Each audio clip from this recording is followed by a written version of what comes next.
Harika. Çok güzel bir meydandayız. Burası bir müze alanı gibi. Yanda kütüphane var. Böyle şahane bir manzarası var. Baksanıza şuraya, inanılmaz. Ben hep istedim yani İran'da şiir, sanat, özellikle resim çok gelişmiş.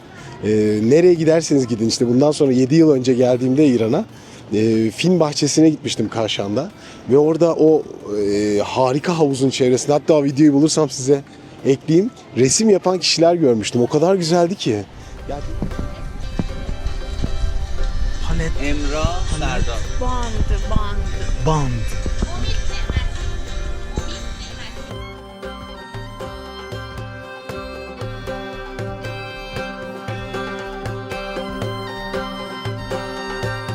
Ya demiştim, o zaman sadece bir GoPro'm vardı. GoPro 5. Ya keşke demiştim burada bu resimleri çekebilsem. İnşallah bulduğum her yerdeki ressamları çekmek istiyorum. Gerçekten çok keyifli çünkü onların çalışmalarını izlemek. Bu arada size ortamı da göstereyim. Tahran'dayız. Bugün Tahran'da son günümüz. Bir gün daha kalıp biraz daha gezip sonra İran'a gelme sebebimiz olan Bandar Abbas'a geçeceğiz. Dün pek çok yeri gezdik ama hani ilk günümüzdü, çok yorgunduk zaten. Şuraya bakın, inanılmaz. Harika görüntüler var. Çocukları getirmişler bu müzeye. Bakın. Şu manzaraya bakın. Arkada dağlar. Bu dağlar, bu dağların kuzeyi Tebriz tarafı. Hazar Denizi yani var. Bu dağlar sayesinde hani Hazar Denizi'nin nemi buraya ulaşmıyor. Tahran gerçekten nemsiz bir şehir. Çok sıcak olduğunda bile bir gölgede çok rahat serinleyebilirsiniz. Yani nem yok şehirde. O büyük bir avantaj. Gerçekten müthiş güzel tarihi yerleri var. Ortamda işte hep söylediğim gibi yani çok rahat iletişim kurabilirsiniz. Birçok kelime, eğer Latince yazan yeri görürseniz zaten atıyorum bir banka ismi, Ticaret Bankası, Tecahat Bankası şeklinde, yani çok kolay şekilde bu anlama geliyor diye çevirebilirsiniz. Çünkü Türkçenin içinde de çok Farsçadan geçmiş kelime var. Ayrıca Farsça'ya da Türkçeden geçmiş kelime var. Tarihsel çok büyük bir ortaklık var. Hem İpek Yolu dolayısıyla hem tarihi kurulan devletlerin kuruldukları bölgeler dolayısıyla ve Osmanlı döneminde de Farsça çok önemli bir dil, biliyorsunuz. O nedenle çok keyifli. Şu an bunu çektim. Bundan sonra bugün böyle farklı sarayları da gezeceğiz. Kısa kısa size görüntüler vereceğim. Umarım keyif alırsınız. Merhaba. Merhaba. Selamlar.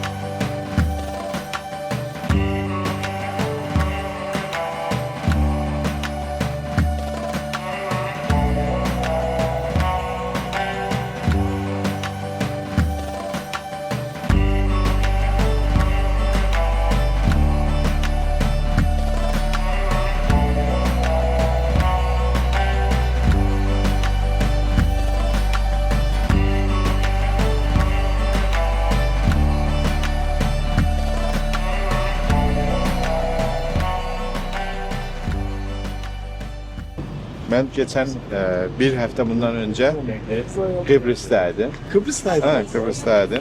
Ne güzel. Famagos'ta. Orada çoklu resim yaptım.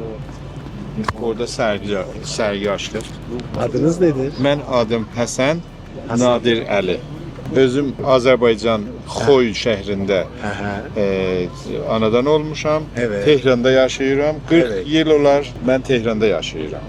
Ama Xoy şehrində ki Türkiye yapışıklı bir şehir, Van'la qonşu. Orada ben dünyaya gelmişim. Peki resimle buluşmanız ne zaman oldu?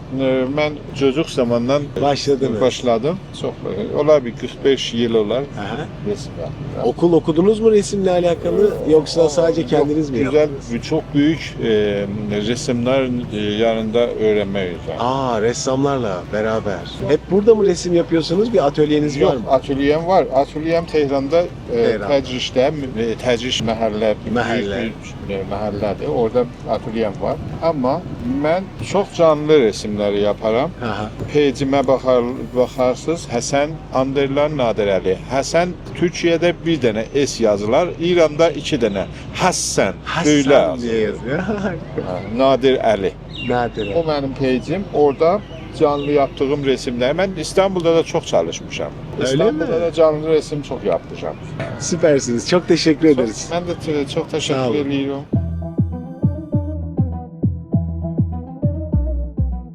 Merhaba, biz şu anda Tahran'dayız. Gördüğünüz gibi İran kuzey tarafı dağlar var. Elburz Dağları ve Kaspiyasi, Hazar Denizi. Hazar Denizi. Bir de Zagros Dağları var. Gördüğünüz bütün İran'ı geziyor, gidiyor. Şiraz en önemli şeylerden biri. Bir de Yezd. Biz yarın Bandar Abbas'a gideceğiz buraya. Karşısı Dubai şu anda değil mi orada? Evet, burası, Orası- Umman. Burası Umman. Umman, Dubai burada. Dubai orada. Dubai orada. Burası- Katar, Katar. bizim adalar. 5 adası, hormon renkli olan ada burası. Hürmüz adası, evet. Larak, Kiş adası. Büyük ton, küçük ton ve Hark. Hark sadece petrol var içinde. Petrol ve doğal gaz. Adada. Adada, evet. Çok önemli bir ada. Ve de İran-Irak savaşında hep bombalıyordu. Hep Burayı. bu adayı. Burası hep çöl. Çöl bölgeleri. Evet, çok- Sarı çok- olanlar çöl. Evet. Bir de Tebas şehri var. Tam çöl içinde. Ve güzel bir şey. Yani Öyle güzel bir şey. Meşet burada. Yukarıda. Burası Meşet. Tebriz nerede? Tebriz burada. Bu da Sehen Dağları. Sehen Dağı. Bu da Urumiye Gölü. Urumiye şehri. Burası da Türkiye. Burası Türkiye. Havan aşağıda. Yukarısı Iğdır o zaman. Evet, Doğu evet, Beyazıt. evet, burada. Şimdi Tahran'dayız. Bayağı dağlık bir yer İran ya. Tabii. Hep dağlarda. Çok dağ var evet. Zagros Dağları Zagros. aşağı iniyor. Bir de Elburz Dağları. Şöyle 2 tane dağ sırada. Demavend, İran'ın en büyük dağı. En büyük dağ. 5600 metre. Horasan bölgesi şurası. Horasan bölgesi burası. Evet. Bu bölgesi. Yan- Meşet burada mesela. Neşet orada. Yan tarafı Türkmenistan. Türkmenistan, evet. Türkmenistan, Afganistan, Afganistan, Pakistan. Pakistan. Evet. Ve Irak burada. Sınır var tabii. Kuveyt. Kuveyt. Ama biz İran, Kuveyt arasında sınırımız yok. Sınır yok. Deniz var ama toprak sınırımız yok. Bu Fırat'la Dicle'nin birleşip aktığı Şeddül Arap mıydı? Şatolara. Şatolara. Evet, burada. Burada. Tam şuradan geçiyor. Tam şuradan geçiyor. Zaten Ve elbette Desfur buradan geliyor. Dönüp Aba'dan ondan sonra denize gidiyor. buradan Basra Körfezi'ne. Evet. Mesela Aba'dan Khorramshahr, Ahvaz, Desfur buna en çok önemli. Burası petrol yeri. Ha, bir yandan da petrol bölgesi. Evet. Gerçekten mesela en çok doğal gaz rezervasyonu var. Rezervuar var. O zaman bu bölge çok önemli. Hem Çok su önemli. var hem petrol var. Her Hem şey petrol, var. evet. Zaten savaş, İran-Irak savaşı İran. aslında en çok burada. Hazar'a gören Buralar. Khorramshahr şehri, evet. 6 ay Irak Khorramshahr'ı aldı ve bunu kendi ülkesine eklemek katmak istedi istedi. ama sonra aldılar, geri aldı İran. İran geri aldı. geri aldı. Vay be. Çok acayip. İşte toprak ve su savaşları. Şurası Basra Körfezi. Basra Körfezi, evet. Meşhur. Umman Körfezi. Şurası- Umman Denizi. Umman Denizi, Hürmüz Boğazı şurası. Hurmuz Boğaz, evet. En önemli yer burası. Ve Bandar Abbas Bandar Abbas bu. üstünde. Tam o boğazın içinde. Az eski zaten baharat yolu tam Bandar Abbas'tan geçiyor.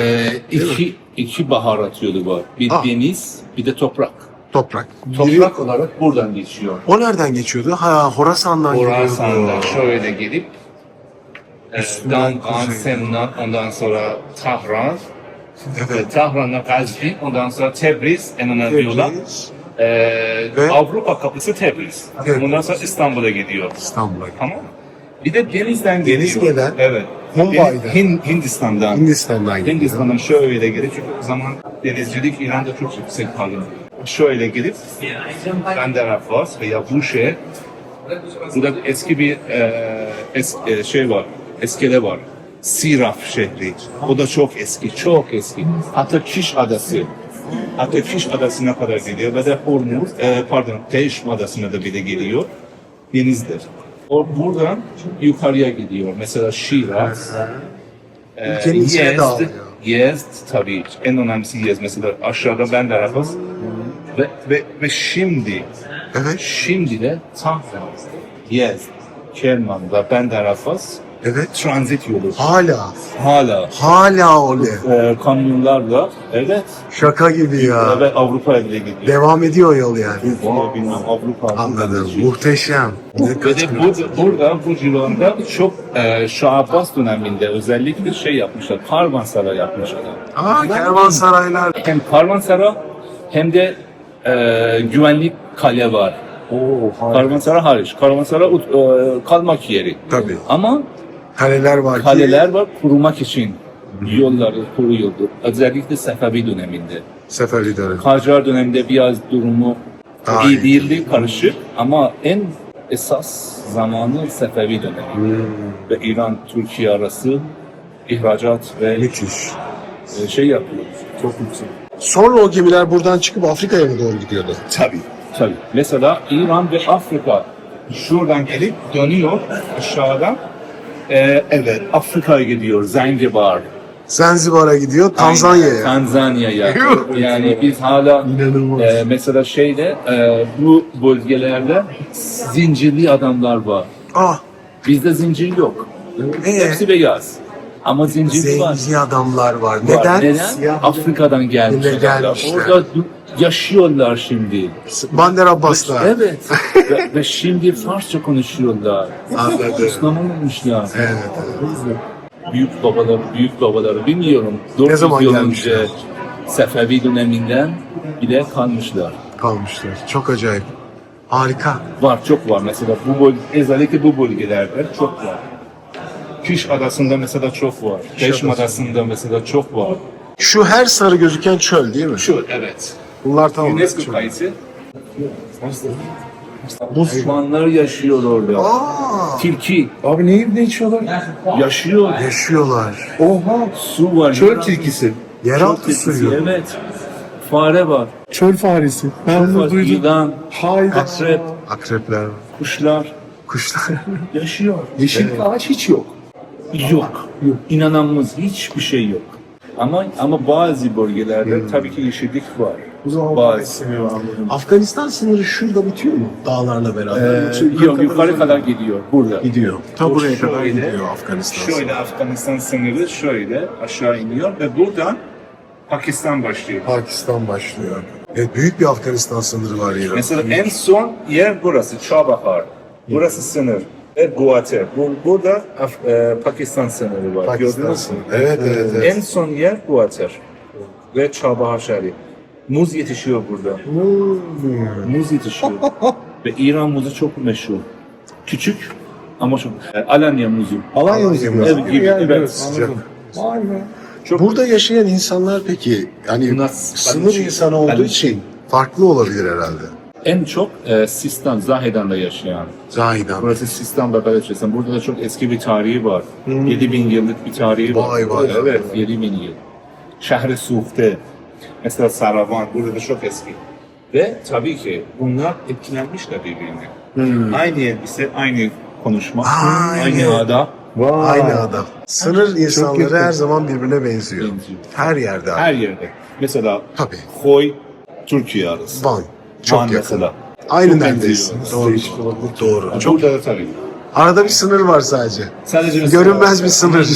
İnsanlar sınırların çok görmüyorlar. ötesinde. Çok güzel. Bakmıyorlar. Harika. Mesela Bem şehri, büyük bir kale var. Sasani döneminden kale. Aa, Ve deprem gelmiş. Evet. 10 yıl, daha fazla. 20 yıl önce. Çok insan ölmüş. Ve Bem Kalesi var. Sasani döneminden kale. Çok büyük. Evet. Acayip bir şey. Mesela büyük bir tarih var burada. Giroft. Eserleri var, göstereceğim size. Giroft. Hatırlayın. Evet. Giroft. Bunun eşyaları burada duruyor şimdi. Kurdaş, burası çok yeşil. Çok yeşil. Ve de Zagros dağları. Ve köçenler burada yaşıyor. Bunlar hep şeyler mi oluyor? Küçenler. Bir yerde evet. Onların esas koyunları var. Büyük olan. Bir yerden göç ediyor. Göç edenler. Göçenler. Siz ona köçenler diyorsunuz.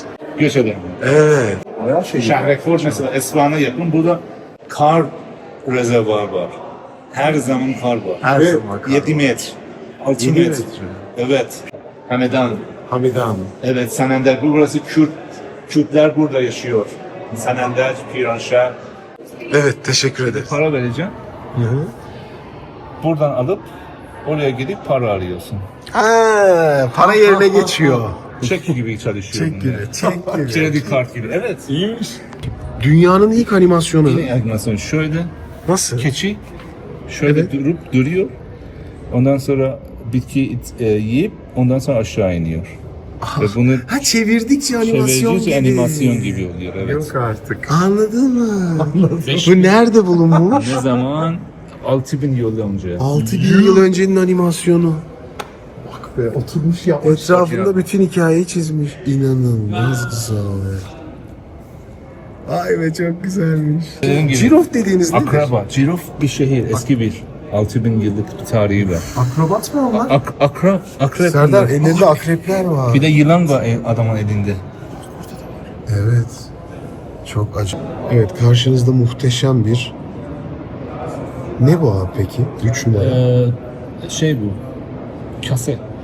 Yemek için. Muhteşem bir kase karşınızda, muhtemelen altın değil mi? bu? Altın tabii altın. Şimdi yaklaştırıyorum. İşte karşınızda bir çivi yazısı. Detaylar. Arkadaşlar, yıllar önce, hatırlarsınız 7 yıl önce Humayun Şejeryan'ı Sadavat Sarayı'nda izleme şansımız olmuştu. 7 yıl sonra da sarayı gezme şansımız olacak. O zaman gezmemiştik çünkü. Ya gezememiştik. Çok kısa 3-4 günlük bir zamanımız vardı zaten Serdar'la. Gelmiştik ve dönmüştük. Şimdi de Sadavat Sarayı'nın içini gezeceğiz. Eski İran liderlerinin kaldıkları evlere, Rafsanjani ve Hümeyni'nin kaldıkları evlere gittik. Yaşadıkları ortamları gördük. Birçok fotoğraf çektim, sizlerle paylaşırım. Değişik bir deneyim. Yani yıllarca televizyonlarda görüp izlediğiniz, haberlerini aldığınız birçok şeyi yerinde görmek çok keyifli. Ama bence en güzellerinden biri müzede bize çok güzel bir İran tarihi anlattı aslında Babek. Harikaydı. O yolculuğun devamını görmek bizim için çok keyifliydi. Yani bizi aldı Tebriz'den ta aşağı kadar, Umman'a kadar indirdi.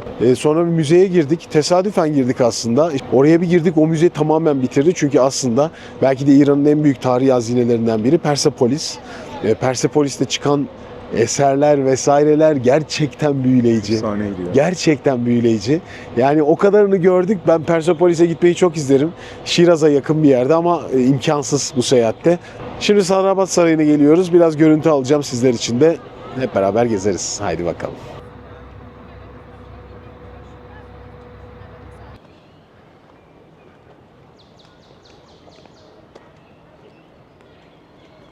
Burası Kacar döneminde mi yapıldı? Evet. Bayağı eski o zaman. Çok büyük bir alan ve Kacar döneminde yapıldı. Kacarlar burada kalıyordu. Nasreddin Şah, Muzaffereddin Şah. Ondan sonra Reza Şah döneminde Reza Şah kendi için bir saray yaptı, Yeşil Saray. Ondan sonra diğer saraylar yapıldı. Mesela Yeşil Saray sordum, bugün kapalı. Yani tadilatla kapalı şu an. Kacarlar Safevilerden sonraydı. Pahlavi'den önce. En son Kacar dönem.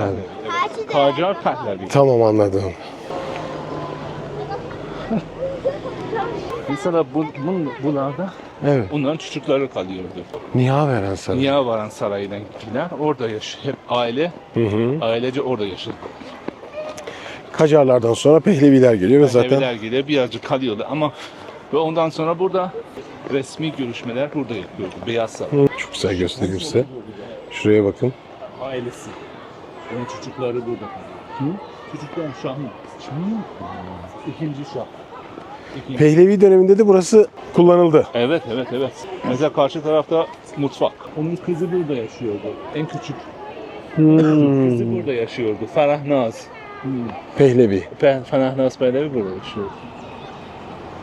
İnanılmaz. Şuradan da dağ manzarası var.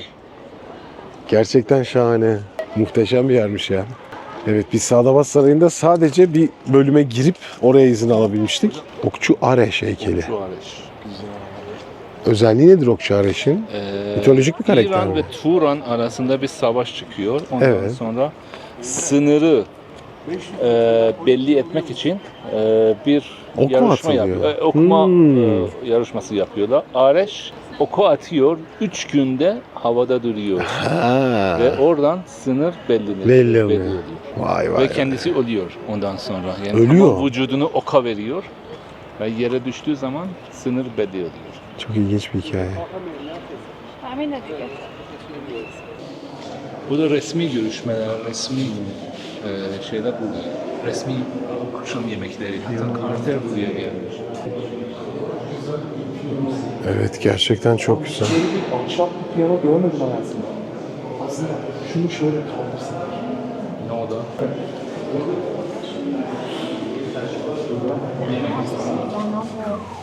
Muhteşemmiş.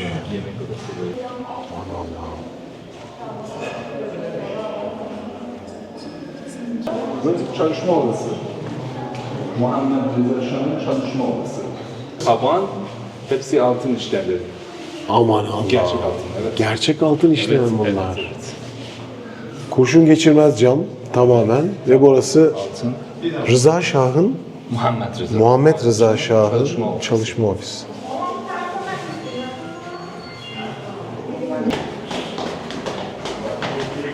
Ama burayı Rıza Şah başladı ama Muhammed Rıza Şah bitirdi. Ve kendisi ve hanımı burada yaşıyordu. Ondan dinlenme odası. Kimin? Karısı. Karısı mı? Resmi vardı bu arada.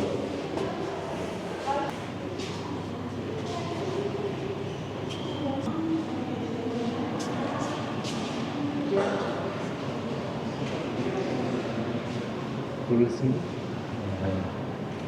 Behzat tarafından yapıldı. Behzat ünlü bir Ünlü bir ressamcı. ressam. Şah Şahname hikayesini anlatıyor. Bahram mesela Bahram ok atıyor ve avcı. Evet. Ne kadar büyük Mustafa. Gerçekten muhteşem yani. Ve masaya bakar mısın Serdar? İnanılmaz. Değil mi şu avizelerin pembe altları? Evet. Gerçekten muhteşem. İlk önce olmadın diğer روابط چون میگم کثیف هم استفاده کردم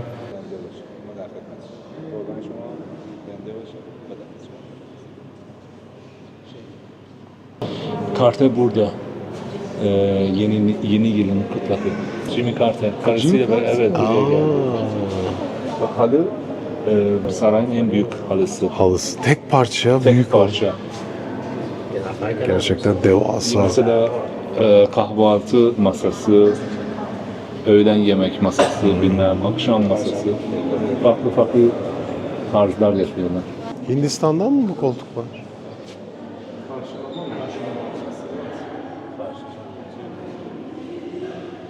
Aile odası. Evet, ailece burada oturuyor. İran'ın ilk renkli televizyonu. Aa şaka. Grundig Almanya'dan gelmiş.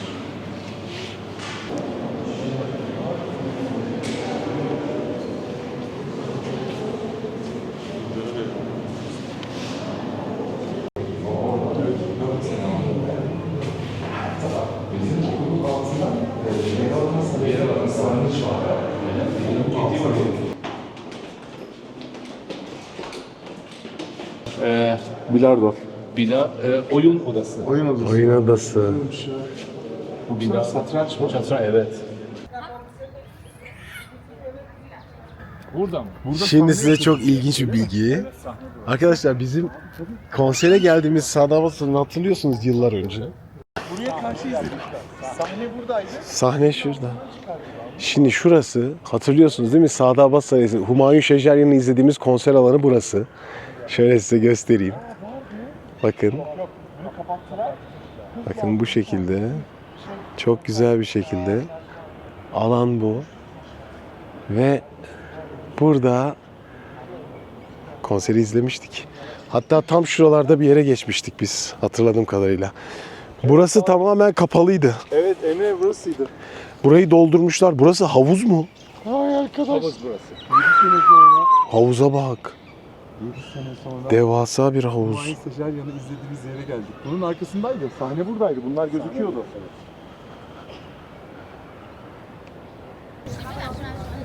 Bak bakıyor. Bu ne be?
آنچه کردی با دل من قصه سنگ و سنگ بود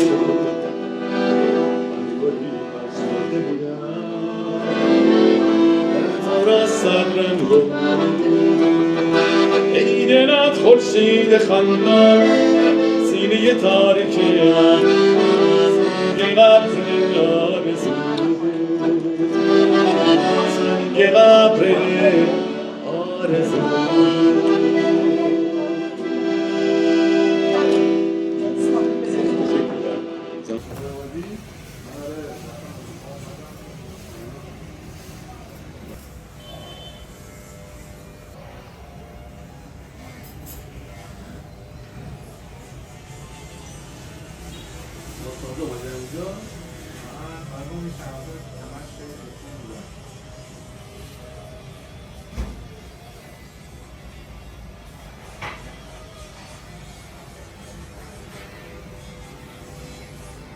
Sefan Baliman. Sefan çektim ben şimdi.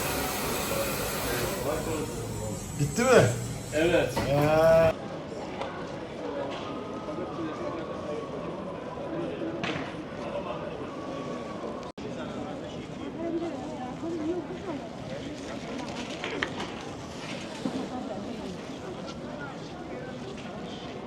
Bu caminin adı ne şu anda? İmamzade Saleh. İmamzade İmamzade Saleh. İmamzade Salih Camii. Özel bir şey var mı İmamzade Salih ismi? Yani Peygamber Efendinin sülalesinden geliyor. Sülalesinden. İmam Musa Kazem'in çocuğu. Çocuğu. Ne zaman yapılmış bu cami? Bu cami çok eski ama bunu yeniden yapıldılar. İnanılmaz güzel Serdar. Yani Biliyor musun? Çekilmedik. evet, şimdi çok eski bir cami. Girelim bakalım içine.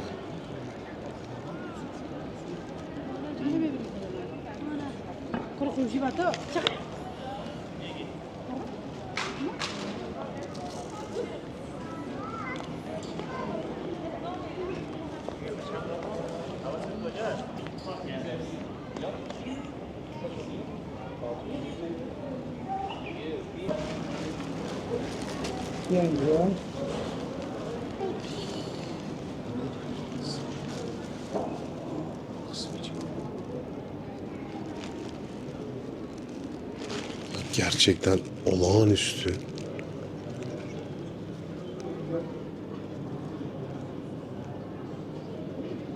Nefes kesici gerçekten. Tabii. Gerçekten muhteşem. Bu bölümler Ne işte- Kur'an-ı Kerim eğitimi için mi? Evet. Ve de namaz öğrenmek için. Bazı insanlar sakat da.